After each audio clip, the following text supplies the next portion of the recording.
ठंडी हवा का नया नाम मैंगो एयर कूलर, इंडिया का अपना कूलर। विदासर सूचना में आपका स्वागत है। विदासर में मर्यादा महोत्सव संपन्न होने के बाद आचार्य माशरमण 17 फरवरी तक विदासर में प्रवास पर है। इस दौरान तेरापंथ भवन में आचार्य श्री का प्रतिदिन प्रवचन चल रहा है।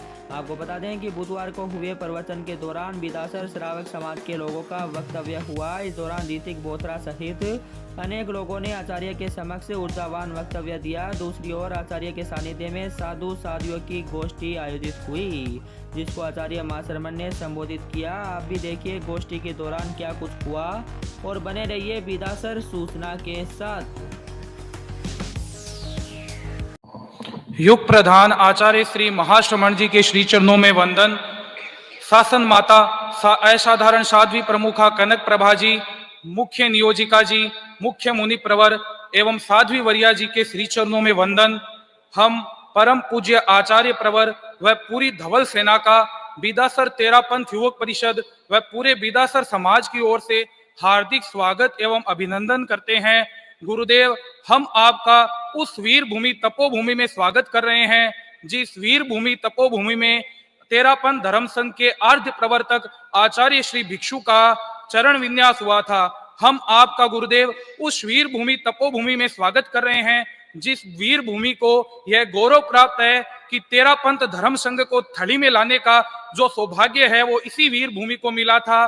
तृतीय आचार्य श्री ऋषि राय ने थली क्षेत्र में प्रथम चातुर्मास जिस भूमि पर किया था वह यही वीर भूमि तपोभूमि विदासर की भूमि थी। और तेरापंथ के चतुर्थ आचार्य प्रज्ञा पुरुष आचार्य श्री जयाचार्य का तो कहना ही क्या, उनकी इतनी अनुकंपा इतनी कृपा इस वीर भूमि तपोभूमि पर रही कि उन्होंने 8 चातुर्मास और 9 मर्यादा महोत्सव इस वीर भूमि तपोभूमि विदासर में किए। और तेरापंथ धर्म संघ की एक अप्रतिम घटना कह सकते हैं कि एक आचार्य का 2 बार पदाभिषेक और उससे भी अप्रतिम घटना कि दोनों बार ही यह सौभाग्य इस वीर भूमि तपोभूमि विदासर को प्राप्त हुआ। धक धकते खीरे की अंगार वर्षा जैसी घटना और उसके बाद आचार्य श्री जयाचार्य का तुरंत मुनिंद मोरा जैसी ढाल की रचना और विशेष व्याधि संबंध में भिक्षु महाराज प्रगट्या जी जैसी चमत्कारिक ढाल की रचना वो भी इसी वीर भूमि तपोभूमि विदासर में हुई है। भगवती जोड़ जैसे आगम की रचना की संपन्नता भी इसी वीर भूमि तपोभूमि विदासर में संपन्न हुई है। और पंचम आचार्य श्री मगवा घणी की जन्म भूमि का गौरव भी परम पूज्य गुरुदेव इसी वीर भूमि तपोभूमि को प्राप्त है। ऐसी भूमि पर हम आपका स्वागत करते हैं, अभिनंदन करते हैं। उस भूमि पर आपका स्वागत करते हैं जिस वीर भूमि पर यह पहले ही भविष्यवाणी हो चुकी थी कि यहाँ से 4 कोस दूर तेरापंथ धर्म संघ के अष्टम आचार्य श्री कालू गणी का है वो जन्म हो चुका है। उस वीर भूमि पर आपका स्वागत करते हैं जहां तेरापंथ धर्म संघ के अष्टम आचार्य श्री कालू गणी की दीक्षा हुई थी। उस वीर भूमि पर तपोभूमि पर आपका स्वागत करते हैं जहां नवम आचार्य श्री तुलसी के जब धर्म शासना के 25 वर्ष पूर्ण हुए तो धवल समारोह का प्रथम चरण इसी वीर भूमि तपोभूमि विदासर में मनाया गया। और गुरुदेव ने जब 4 वर्ष अपनी दक्षिण यात्रा के संपन्न किए तो यह गौरव वीर भूमि तपोभूमि को प्राप्त हुआ कि यहाँ उन्हें युग प्रधान पद की प्राप्ति हुई। और अखिल भारतीय तेरापंथ महिला मंडल जैसे संस्थान की स्थापना का गौरव भी इसी वीर भूमि तपोभूमि को प्राप्त है। इसी वीर भूमि तपोभूमि पर प्रथम 3 समन वृंद की दीक्षा भी इसी वीर भूमि पर हुई। परम पूज्य आचार्य श्री महाप्रज्ञ जी का तो कहना ही क्या, जब 21वीं सदी के प्रथम ऐतिहासिक चातुर्मास की बात थी तो इसी वीर भूमि तपोभूमि का चयन हुआ। और साथ ही साथ में गुरुदेव द्विहेम शताब्दी पर 17 दीक्षाएं भी इसी वीर भूमि तपोभूमि विदासर में संपन्न हुई। इसके अतिरिक्त प्रथम महासती सरदारा जी के महाप्रयाण की भूमि भी यही वीर भूमि तपोभूमि विदासर है। तृतीय महासती नवला जी की भी यही वीर भूमि तपोभूमि है जहां उनका महाप्रयाण हुआ था। सप्तम साध्वी प्रमुखा श्री लाडा जी की भी महाप्रयाण भूमि यही है जहां उन्होंने 19 वर्षों तक स्थिरवास किया था। 2 मातुश्री वदना जी और मातुश्री छोगा जी, उन दोनों का भी लंबे काल तक है वो इसी वीर भूमि तपोभूमि पर स्थिरवास हुआ था। और आप श्री का तो कहना ही क्या, आप श्री ने जब आचार्य तुलसी जन्म शताब्दी का प्रसंग आया तो इसी वीर भूमि तपोभूमि को आपने महाचरण प्रदान कर कृतार्थ किया। इसी वीर भूमि तपोभूमि पर जब आप दक्षिणांचल और पूर्वांचल की यात्रा 8 वर्ष आपको हो गए, उसके बाद में बृहत रजत मर्यादा महोत्सव जो कि 13 पंथ धर्म संघ की प्रथम भूमि है, जहां 25-25 मर्यादा महोत्सव है गुरुदेव, वो संपन्न हो रहे हैं। और हमने ये सुना है गुरुदेव कि आचार्य श्री महाप्रज्ञ जी यही हॉल में फरमाते थे कि यह भूमि तो ऐसी भूमि है जहां के श्रावकों को चातुर्मास मर्यादा महोत्सव या और किसी की अर्जी करने की आवश्यकता नहीं है। गुरुदेव स्वयं इस वीर भूमि तपोभूमि पर मर्यादा महोत्सव चातुर्मास फरमाते हैं। फिर भी गुरुदेव हम सभी विदासर वासी आपसे 4 अर्ज है वो करना चाहते हैं। गुरुदेव हमारी जो पहली अर्ज है वो ये है कि गुरुदेव आपका यह तो फरमाया हुआ ही है कि थली क्षेत्र का जो दूसरा चातुर्मास होगा वो इसी वीर भूमि तपोभूमि विदासर में होगा।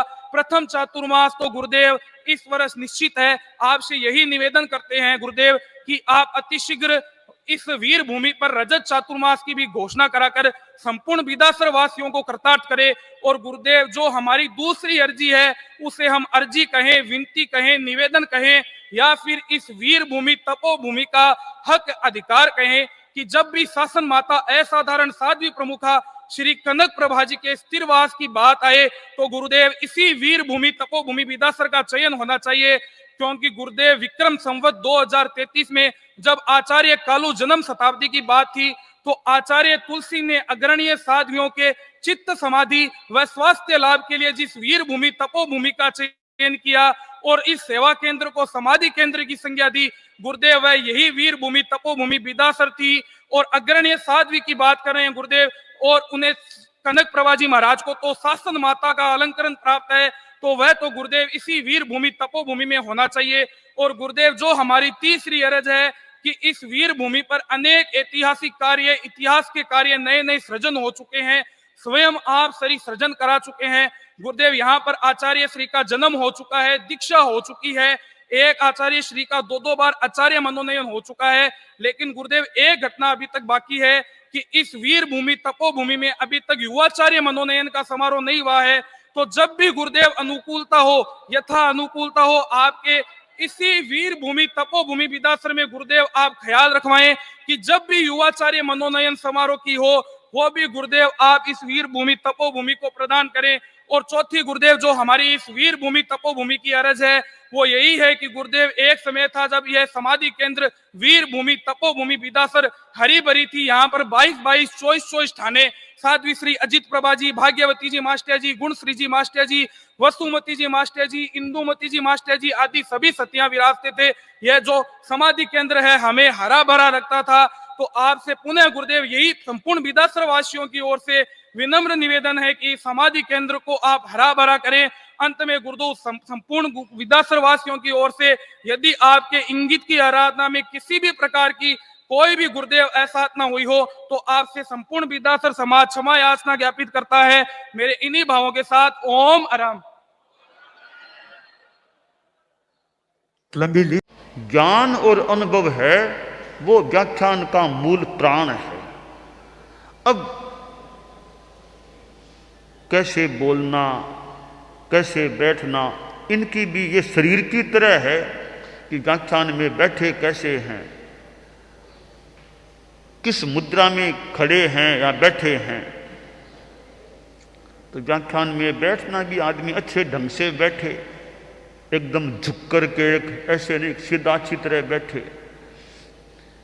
और बैठने के साथ साथ आदमी की दृष्टि कैसे रहे वो भी एक अच्छा एक विषय बनता है। दृष्टि आदमी की किधर रहे, कैसे रहे। तो ये दो चीजें वो व्याख्यान के शरीर के समान हैं कि ऊपरी तौर तरीका आदमी का कैसा है। तो व्याख्यान की आत्मा तो अच्छी होनी ही चाहिए कि वक्ता में ज्ञान हो, व्याख्यान में बोले अप्रामाणिक बात बोलने से बचना चाहिए। पूरी जानकारी नहीं है तो या तो बात को बोलो ही मत, या पता नहीं पूरा क्या नाम था तो नाम छोड़ दो, बिना नाम के बात कह दो तो फिर दोष से भी बचाव हो सकेगा। नाम मत बोलो, एक अमुक थे, ऐसा कहा, ऐसा कहा।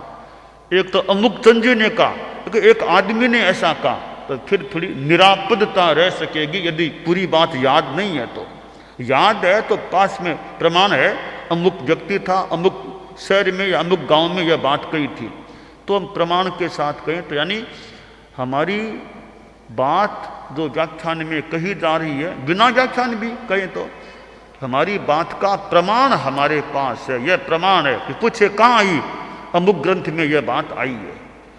तत्वज्ञान की बात हो, इतिहास की बात हो, आगम की बात हो, तो प्रमाण हमारे पास है। उस बात को बोलना बहुत अच्छी बात है। प्रमाण नहीं है, ऐसे ही बोल दिया तो वो कहीं कहीं विवादास्पद और खुद की आत्मा के लिए भी कुछ दोष कारक हो सकता है। तो सप्रमाण बात होनी चाहिए, साधार बात बोलनी चाहिए, निराधार बात नहीं बोलनी चाहिए। तो लेखन में भी प्रमाण पास में चाहिए। यह बात लिख रहे हैं निबंध में, प्रमाण हमारे पास होना चाहिए। तो यह प्रामाणिकता हो जाती है प्रवचन व्याख्यान की। उसके प्रति भी हमारी जागरूकता रहनी चाहिए। और व्याख्यान में आदमी निर्भीकता से बोले, स्टेज फियर वो नहीं रहे, अभ्यास हो जाए, फिर आदमी निर्भीकता से बोले। और श्रोता हैं वो भी थोड़े ध्यान में रहे, समलिंगी श्रोता विशेषतया ध्यान में, कौन किस रूप में, मेरे व्याख्यान की प्रतिक्रिया क्या हो रही है, वो थोड़ा थोड़ा आकलन भी हो सके तो कह ले। समलिंगी लोग मेरी बात की क्या प्रतिक्रिया उनके चेहरे से हो रही है, या लोग किस मूड में है, लोग मेरे व्याख्यान से ऊब गए हैं या सुनने के लिए उत्सुक हैं। लोग ऊब गए हैं फिर ज़्यादा बोलने में क्या लाभ है, मौका देखना पड़ता है, अभी बोलना अब ठीक है कि नहीं है। तो लोग ऊबे नहीं, उस तरीके से बोलना हो तो अच्छा है। तो प्रवचन में, व्याख्यान में हमारे अनेक ये ऐसे फैक्टर्स हैं जिनसे व्याख्यान प्रवचन अच्छा हो सकता है। बाकी तो और भी आजकल अनेक पब्लिक स्पीकिंग के जो जानकार लोग हैं, अनेक बातें वे भी बता सकते हैं, उनसे जानी भी जा सकती है। तो मूल ज्ञान अपना अच्छा हो, अनुभव हो तो वो भी अच्छा है, वो आत्मा प्राण है व्याख्यान का। तो यह ज्ञान हमारा व्याख्यान में किस प्रकार उपयोगी बन सकता है, इस पर हम ध्यान देकर, यानी व्याख्यान में पहले ज्ञान होगा तो व्याख्यान में आ पाएगा। तो पहले ज्ञान करें, अध्ययन करें, पढ़ें, फिर वो हमारा ज्ञान व्याख्यान में प्रयुक्त किया जा सकता है। ठंडी हवा का नया नाम मैंगो एयर कूलर, इंडिया का अपना कूलर।